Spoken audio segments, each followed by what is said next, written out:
மருத்துவ குணமுள்ள நீர் சுதும்பு மீன் குழம்பு எப்படி செய்கிறதுன்னு பார்க்கலாம்.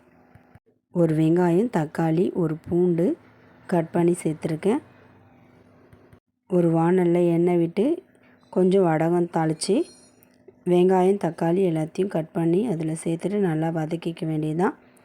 அது நல்லா வதங்கினதும் ஒரு முழு பூண்டை உரித்து அதோட ஒரு அரை ஸ்பூன்லேருந்து 3/4 ஸ்பூன் அளவுக்கு மிளகு சேர்த்துக்கணும். காரம் அதிகமாக வேணுன்றவங்க 1 ஸ்பூன் கூட சேர்த்துக்கலாம். ஒரு லெமன் சைஸ் அளவுக்கு புளி எடுத்து கரைச்சி வச்சுருக்கேன். அது இந்த வெங்காயம், தக்காளி வதங்கினதும் அந்த புளி கரைச்சலை அதோடு சேர்த்துக்கலாம். இப்போ இதில் கொஞ்சம் மஞ்சத்தூள், தேவையான அளவுக்கு உப்பு சேர்த்துட்டு 1 ஸ்பூன் குழம்பு மிளகாத்தூள் சேர்த்துட வேண்டியது தான். ஏன்னா ஏற்கனவே மிளகு தூளாக அரைச்சிருக்கோம் பூண்டோடு சேர்த்து. அதையும் அதில் சேர்த்து வதக்கியிருக்கோம். நல்லா கொதிக்கட்டும்ன்ட்டு அதுக்குள்ளே மீனை கழுவி எடுத்துகிட்டு வந்துடலாம். குழம்பு நல்லா கொதித்து வந்ததும் இந்த ஸ்டேஜில் மீனை சேர்த்துட்டு ஒரு 2 நிமிஷம் மூடி வச்சுட்டு